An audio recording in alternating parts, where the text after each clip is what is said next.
우리 좌우에 계신 분들과 인사하겠습니다. 잘 오셨습니다. 또 사랑합니다. 축복합니다. 또 인사하겠습니다. 감사합니다. 감사합시다. 할렐루야. 인도 선교의 아버지라 불리우는 윌리엄 캐리라는 위대한 선교사가 있습니다. 이 윌리엄 캐리는 존 토마스라는 의사와 함께 1793년도에 세계 최초로 인도 선교에 나서게 됩니다. 윌리엄 캐리는 매우 부지런한 사람이었습니다.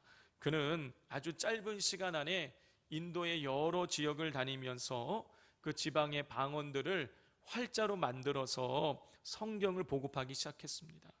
또 인도의 언어들의 문법책을 만들어서 보급하기도 했고요. 산스크리트어로 되어 있는 그 구약을 번역을 하기도 하고, 벵갈 지역에 있는 사람들을 위해서 벵갈어로 신약 성경을 번역해서 보급하기도 했습니다. 각 지방마다 언어가 다른데 일일이 그 지방 문법책들을 정리해서 펴내기도 했습니다. 그런데 1812년 3월 12일에 윌리엄 캐리 집에 불이 나게 되었습니다. 한순간에 모든 것이 잿더미가 되었어요. 20년 동안 해놓은 일이 하루아침에 잿더미가 되어져서 흔적조차 없이 사라지게 된 것입니다. 요즘이야 컴퓨터로 작업을 하니까 파일이 어딘가에 보관이 되어 있으면 다시 그 성경들 만들어가지고 그냥 프린트해서 뽑아버리면 되지만, 여러분 200년 전에 컴퓨터가 어디 있습니까? 일일이 다 사람이 수기로 손으로 기록을 해서 해놓았는데 그 귀한 자료들이 한순간에 사라지게 된 것입니다.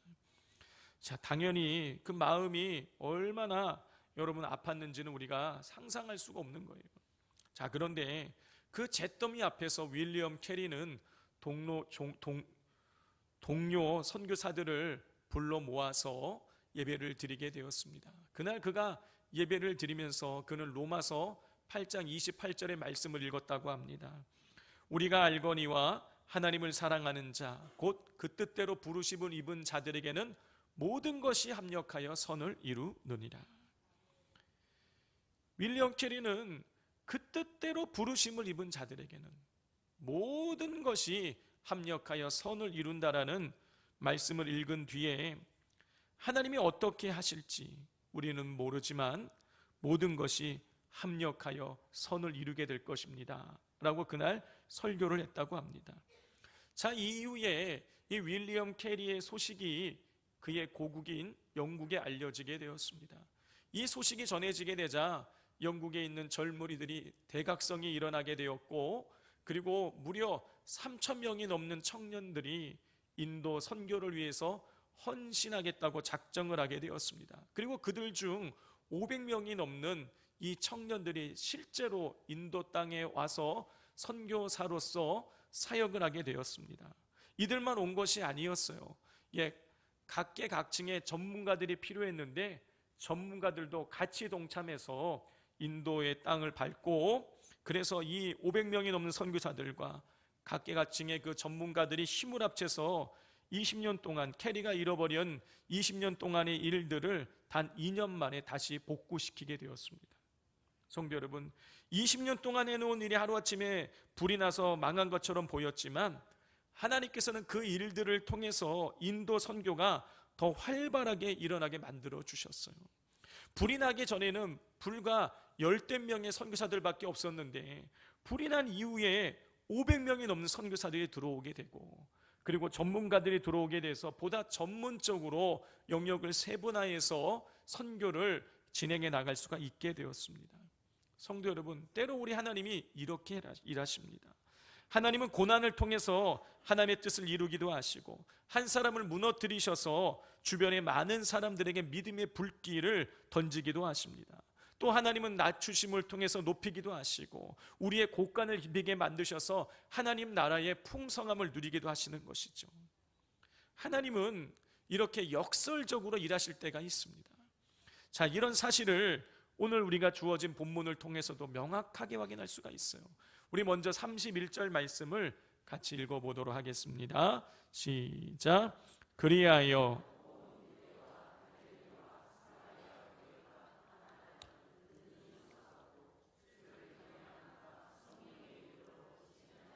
그 더 많아지니라. 예, 31절 시작은 그리하여 이렇게 되어 있어요. 그리하여서 어떻게 되었다고요? 온 유대와 갈릴리와 사마리아 지역에 있는 교회가 평안하고 든든해지고 그 수가 더 많아졌다라고 기록하고 있어요. 성도 여러분, 저도 우리 산돌교회가 평안하고 든든하고 부흥되기를 간절히 소망합니다.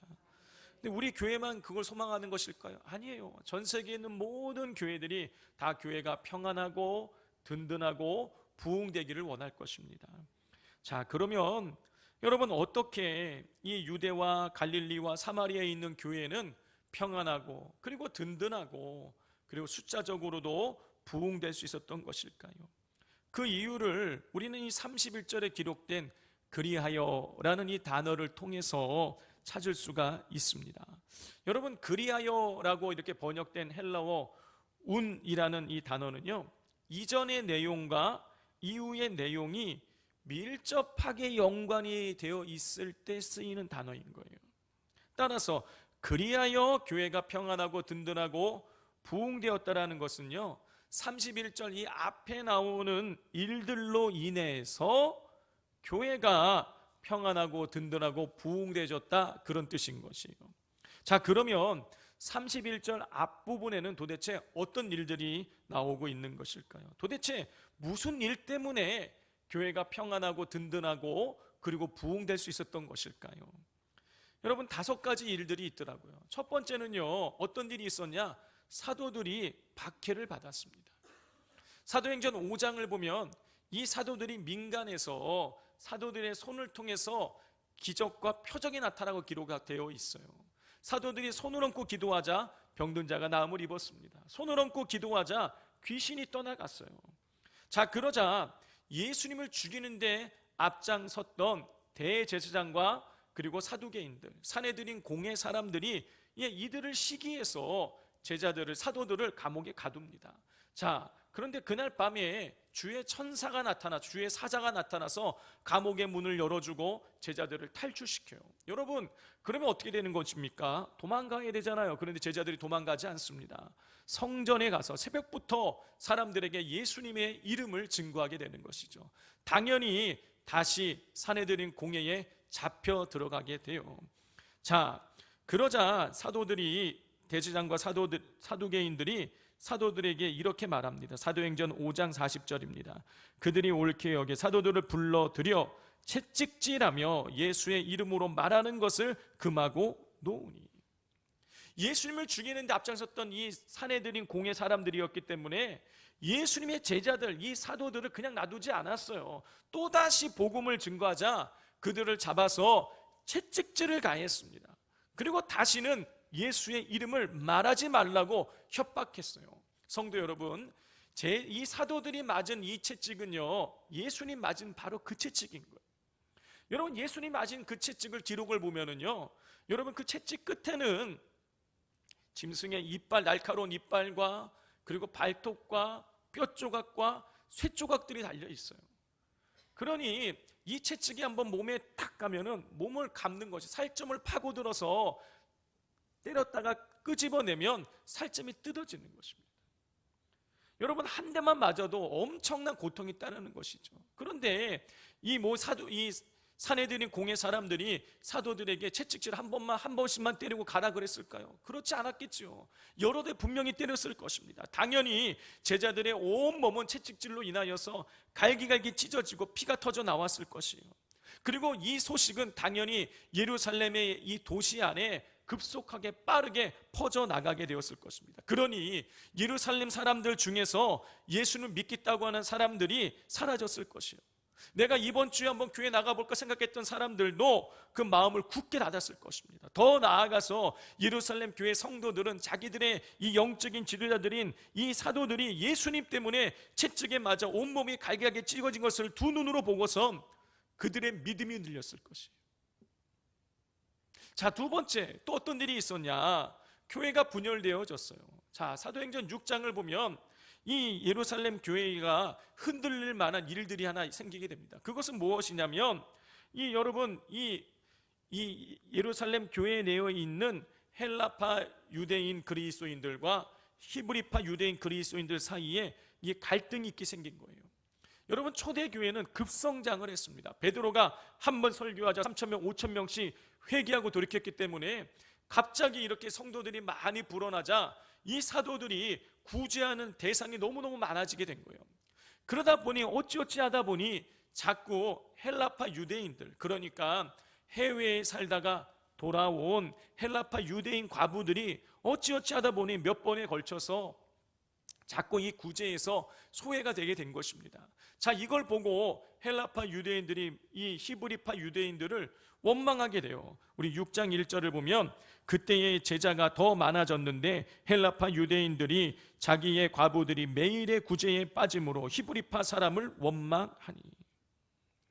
자, 그동안 교회가 서로 유무상통하고 먹을 것도 나눠 먹고 서로 정말 사랑의 공동체 이루며 살아갔는데 갑자기 이 구제하는 일로 인하여서 헬라파 그리스도인들과 히브리파 그리스도인들 사이에 서로 원망하고 갈등하고 교회가 분열되어지는 일들이 발생하게 된 것이죠.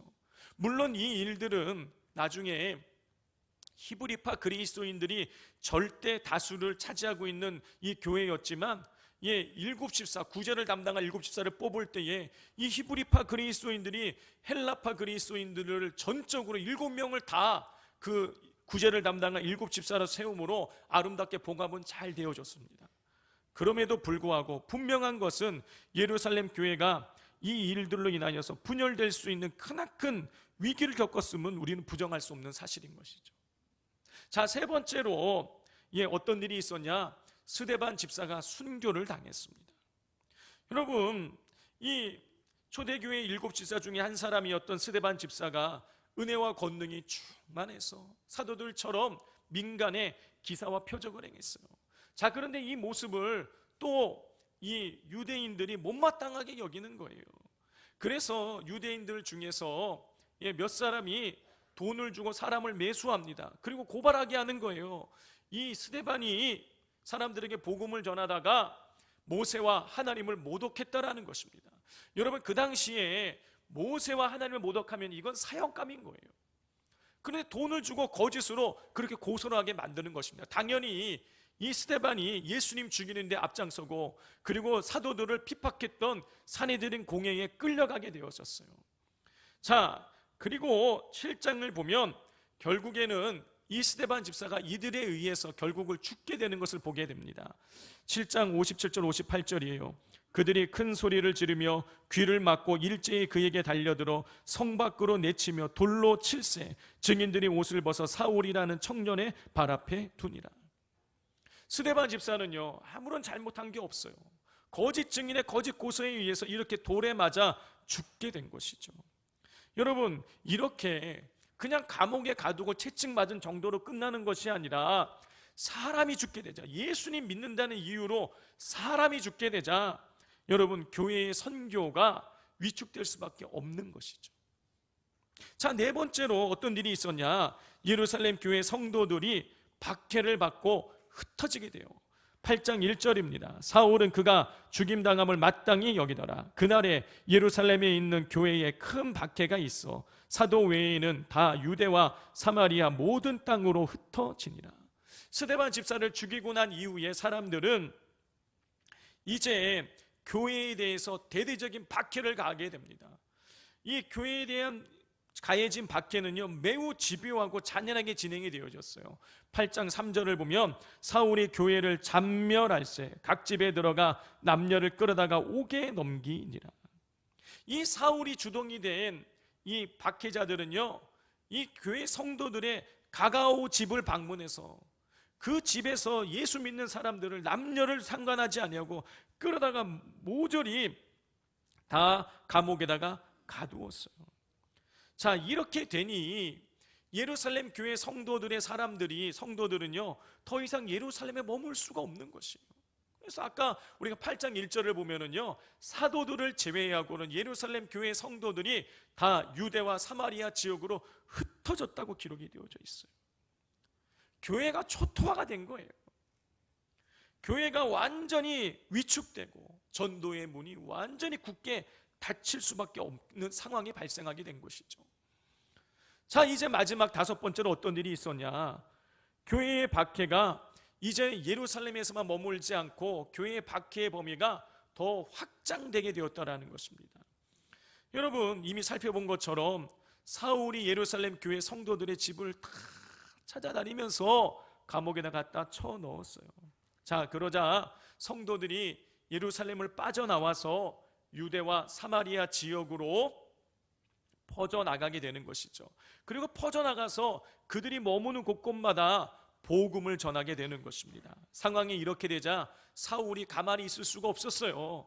예루살렘은 이미 초토화시켰고 이제 다른 지역에서 복음을 전하는 자들을 잡아다가 감옥에 가둬야겠다라고 생각을 하고, 그래서 다메섹을 향해 가게 되는 것이죠. 9장 1절과 2절을 보면 사울이 주의 제자들에 대하여 여전히 위협과 살기가 등등하여 대제사장에 가서 다메섹 여러 회당에 가져갈 공문을 청하니 이는 만일 그 도를 따르는 사람을 만나면 남녀를 막론하고 결박하여 예루살렘으로 잡아오려 함이라. 사울은요, 위협과 살기를 가지고 대제사장을 찾아가서 다메섹에 가서 예수 믿는 사람들을 잡아올 공문을 요청했습니다. 그 공문을 손에 잡아 들고 이제 다메섹을 향해 가게 되는 것이죠. 여러분, 가는 도중에도 예수 믿는 사람들 만나면 잡아 놓는 거예요. 여러분, 이게 뭘 의미하는 것입니까? 교회의 박해의 범위가 더 이상 예루살렘에서만 그치지 아니하고 더 확장되어져서 사마리아와 유대까지 이 복음의 예수 믿는 사람들의 박해의 범위가 확장되게 되었다라는 것이에요. 여러분, 문제는 이 박해의 범위만 확장된 것이 아니라 박해의 강도도 강해지게 되었다라는 것이에요. 여러분, 이 사울이 그렇게 다메섹 향해 가다가 예수님 만나게 되잖아요. 그래서 어떻게 됩니까? 앞을 보지 못하게 돼서 다메섹에 사람들의 손에 끌려가게 되는데, 그때에 다메섹에 있는 아나니아를 통해서 안수해서 그를 보게 하고 또 먹을 걸 공급하게 해서 그의 건강을 회복시킵니다. 그리고 나서 다메섹에 있는 제자들, 다메섹에 있는 성도들이 사울과 같이 함께 지내면서 그를 공동체 일원으로 받아들이는 것이죠. 자, 그러자 사울이 즉시로 나가서 예수님이 그리스도라, 예수님이 하나님의 아들이라는 사실을 다메섹 지역에서 복음을 전하게 되는 거예요. 자, 근데 이것을 알게 된 그곳에 있는 유대인들이 가만히 있지 않았습니다. 사울을 죽이려고 했어요. 9장 23절 24절입니다. 여러 날이 지나매 유대인들이 사울을 죽이기로 공모하더니 그 계교가 사울에게 알려지니라. 그들이 그를 죽이려고 밤낮으로 성문까지 지키거늘. 다메섹에서 사울이 예수님이 하나님의 아들이라고 복음을 증거하게 되자 다메섹에 있는 유대인들이 사울을 죽이려고 했어요.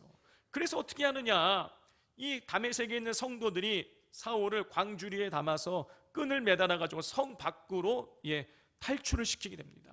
사울은 예루살렘으로 가게 돼요. 예루살렘에 가서 이제 사도들을 만나게 되고, 그리고 이제 사도들과 같이 예수님에 대해서 또 복음을 전하게 되는 거예요. 자, 그러자 예루살렘에 있는 유대인들이 또 이렇게 행합니다. 29절입니다. 또 주 예수의 이름으로 담대히 말하고 헬라파 유대인들과 함께 말하며 변론하니 그 사람들이 죽이려고 힘쓰거든. 다메섹에서도 복음을 전하다가 사울을 죽이려고 했는데 예루살렘에서도 복음을 전하자 사람들이 사울을 죽이려고 하고 있는 거예요. 여러분, 이것은 무슨 의미겠습니까? 이 박해의 범위만 넓어진 것이 아니라, 여러분, 이전에는 감옥에다가 갖다 집어넣기만 했어요. 그런데 이제는요, 예수 믿는 사람들을 잡아 죽이려고 하고 있는 거예요. 박해의 강도가 세진 것입니다. 자, 성도 여러분, 지금까지 살펴보았습니다. 5장에서 사도행전 5장에서 사도들이 채찍맞고 박해받았어요. 6장에서 교회가 분열되어졌습니다. 자, 그리고 7장에서 스데반 집사가 순교해요. 그리고 8장에서 예루살렘 교회 성도들이 뿔뿔이 박해를 받고 흩어지게 됩니다. 그리고 9장에서 이 박해의 범위가 넓어지고, 그리고 박해의 강도가 더 세졌어요. 자, 이런 일들이 앞에 있는데 31절은 그리하여 교회가 평안하고 든든하고 그 수가 더 많아졌다고 기록하고 있는 거예요. 성도 여러분, 인간적으로 보면 교회가 평안하고 든든하고 그 수가 더 많아질 만한 일들이 하나도 없는 거예요. 오히려 교회가 짜부라지고 갈라지고 위축되고 약화된 일들이 가득 차 있는 것이죠. 그런데 성경은요, 그런 일들을 통해서, 그런 부정적인 일들을 통해서 교회를 하나님께서 영적으로 양적으로 부흥시키셨다고 기록을 하고 있는 것입니다. 도대체 하나님께서 어떻게 역사하신 것일까요? 우리가 이런 일들을 자세히 들여다보면은요, 하나님께서 그런 부정적인 일들을 통해서 오히려 놀라운 일들을 이루어 가시는 것을 우리가 볼 수가 있습니다. 여러분, 사도들이 5장에서 옥에 갇히고 채찍에 맞는 고난을 당하는 일들을 겪었을 때에 사도들의 믿음을 하나님께서 더 굳세게 해주시는 것을 볼 수가 있어요. 5장 41절입니다. 사도들은 그 이름을 위하여 능력받는 일에 합당한 자로 여기심을 기뻐하며서 공의 앞을 떠나니라. 여러분, 사도들의 믿음이요, 박해받고 채찍맞고 예수님의 이름을 전하면 죽여버리겠다는 위협 당하면 위축되어야 되는데 더 담대해지는 것, 믿음이 더 커지는 것입니다. 사도들의 믿음이 커지는 것은요, 여러분, 교회의 영적 부흥의 든든한 밑거름이 될 수밖에 없는 것이죠.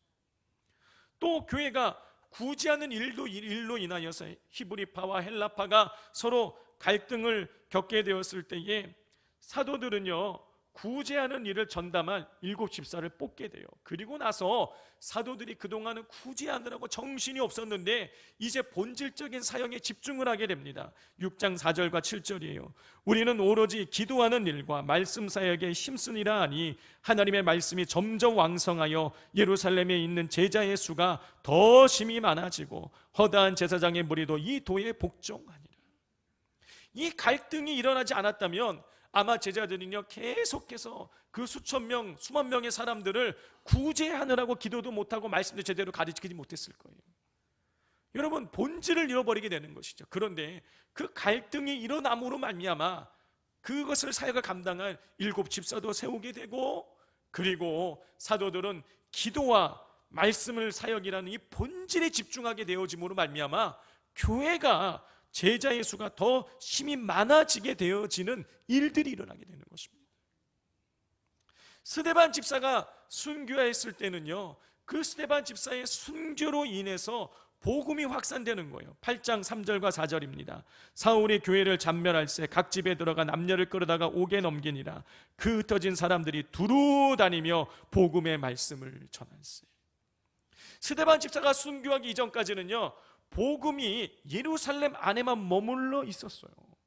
그런데 예수님 뭐라고 말씀하셨습니까? 오직 너희에게 성령이 임하시면 너희가 권능을 받고 예루살렘과 유대와 사마리아와 땅끝까지 이르러 내 증인이 되라고 말씀하셨어요. 그런데 이 초대교회 영적인 이런 놀라운 붕이 일어났음에도 불구하고 이 사도들과 성도들이 예루살렘을 벗어나지 않고 있었어요. 그냥 여기 안에 갇혀서 여기 예루살렘 안에서만 복음을 전하고 있었는데, 이 스데반 집사의 순교로 인한 박해가 일어나게 되자 어쩔 수 없이 유대와 사마리아 지역으로 뿔뿔이 흩어져서 두루 다니면서 복음을 전하게 된 것이죠.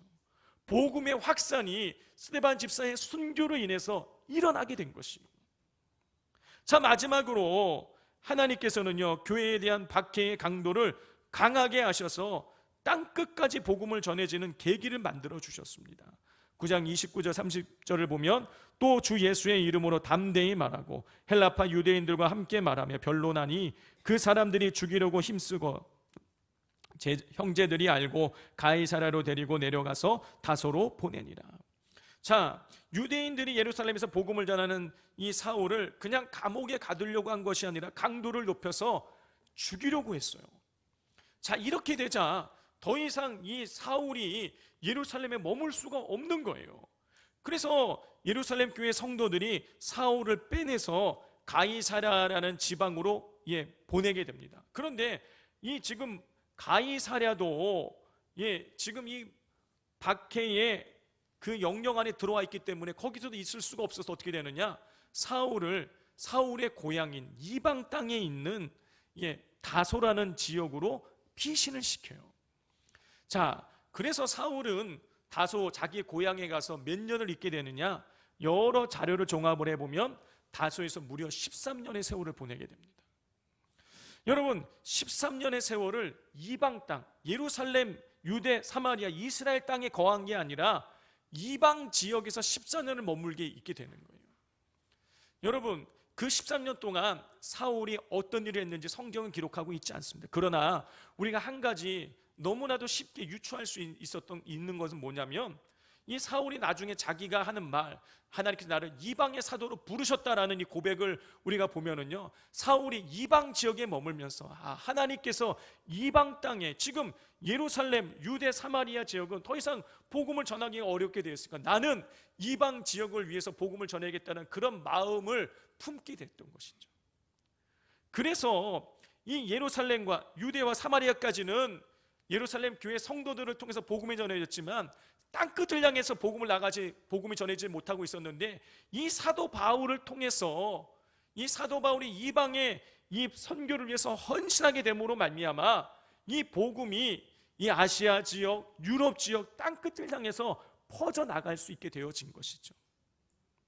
성도 여러분, 사도행전 5장부터 9장까지의 내용을 살펴보면 그리하여 교회가 평안하고 든든하고 부흥되었다고 할 만한 요소가 하나도 없어요. 그런데 하나님께서는요, 인간적으로 보자면 다 부정적인 일이고 교회를 약화시키고 교회를 짜부라지게 만드는, 선교를 위축시키는 일들로 가득해 보이지만, 하나님께서는 그 일들 하나하나를 통해서 하나님의 이 교회가 부흥되고 그리고 성장하고 그리고 든든하게 세워질 수 있는 일들을 이루어 나가신 것입니다.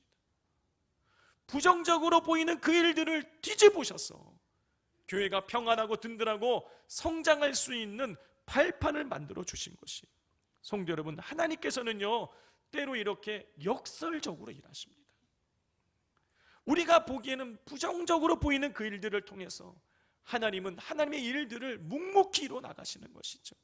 여러분, 이런 사실을 우리 한국교회의 역사를 통해서도 발견할 수가 있습니다. 여러분, 한국교회의 역사를 우리가 살펴보면 여러분, 이 여러 중요한 인물들이 나오는데요, 그 중에 이 여성으로서 아주 중요한 인물이 하나가 있어요. 그게 누구냐면은 김덕신이라는 여인입니다. 이 김덕신이라는 여인이 이 시골에 살고 있었는데, 이 아들이 병이 들게 되어져서 그걸 계기로 예수님을 믿게 되었어요. 자, 어느 날 밤 교회를 다녀왔는데 평소 아내가 교회 다니는 것을 못마땅하게 여기던 남편이 칼을 들고 기다리고 있었습니다.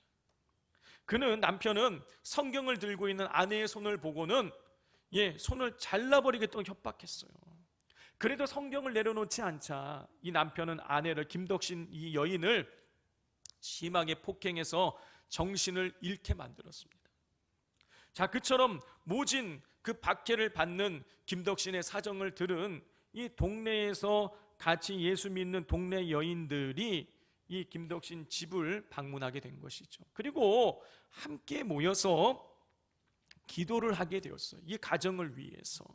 자, 당시 기록을 보면 기도하는 여인들 앞에서 김덕신이 이런 말을 했다고 합니다. 내가 예수 믿은 지 4년입니다. 그보다 훨씬 긴 인생 일평생에 예수님의 은혜를 입었는데 남편이 나를 핍박하고 내 팔을 자른다고 하여 어떻게 예수님을 포기할 수 있겠습니까? 또 나 같은 죄인이 영원한 구원 생명을 선물로 받았는데 어떻게 남편을 위해 기도하지 않을 수 있겠습니까? 이렇게 김덕신은 자기가 엄청난 핍박을 당했지만 오히려 자기를 위해서 위로하고자 찾아오고 기도하러 찾아온 여인들에게 기도하자라는 그 기도에 불을 지폈어요. 여러분, 이 기도 모임이 우리나라 여전도회의 모태가 되는 것입니다. 이곳에서 처음으로 기도회가, 여전도회가 시작이 되었고, 그리고 이 여인들이 십시일반 작은 정성을 모아서 다른 지역에 복음을 전하는 사람들을 파송하게 되는 것이에요. 성도 여러분, 한국교회 선교사를 연구하는 학자들은요, 한국교회의 부흥에서 한국교회 여전도회를 빼놓을 수 없다고 이야기하고 있습니다. 제가 학교에서 공부를 하면서, 박사과정 공부를 하면서 제가 선교학을 공부했으니까 이 언더우드 선교사가 그 미국의 선교 본부에다가 선교 편지 보낸 그 내용들을 이렇게 두꺼운 것을 제가 5권을 다 읽어본 적이 있어요. 근데 읽어보는데 제가 읽어보면서 너무너무 감격한 게 있어요. 그건 뭐냐면, 정말 우리 한국 교회 역사에 있어서 여전도회를 빼놓고 정말 한국 교회 역사를 부흥을 이야기할 수 없다는 것을 제가 절실하게 깨닫게 됐어요. 그 이야기를 읽어보면요, 전국 각지에서 교회가 없었잖아요. 지금은 각 지역마다 교회가 다 세워져 있지만 초창기니까 교회가 없잖아요. 그러면 교회를 세우는 데 있어서 이 여전도회 회원들이요, 집에서 쌀을 하다가 쌀 한 움큼씩 이렇게 옮겨가지고 그것으로 해서, 아니면 나무를 해다가 팔아서 반찬을 만들어서 팔아서, 이렇게 여전도회 회원들이 그렇게 십시일반 자기들의 정성을 모아서 교회를 세우는 거예요. 여전도회에 헌신이 없었다면 오늘날 한국교회는 존재하지 않을 만큼 그렇게 여전도회의 힘이 큰 선교의 발전에 큰 보탬이 되었습니다. 여러분, 그런데 이런 여전도회가 어떻게 시작이 된 것입니까? 남편의 박해로 인해서 시작이 된 거예요. 성도 여러분, 하나님은요, 이렇게 때로 역설적으로 일하시는 거예요. 사람이 생각할 때는 분명 망하는 길이라고 생각되는 방법으로 일하셔서 하나님은 놀라운 하나님의 계획을 이루어 나가시는 것입니다. 그러므로 지금 내가 도저히 이해할 수 없는 고난과 어려움이 따른다고 해서 여러분 좌절하지 마시고, 이 어려움을 통해서, 이 환난을 통해서, 이 괴로움을 통해서 하나님께서 이것을 역전시키셔서 놀라운 일들을 이루실 것을 기대하며 감사하고 기도로서 난관을 돌파해 나가시기를 주님의 이름으로 축복을 드립니다.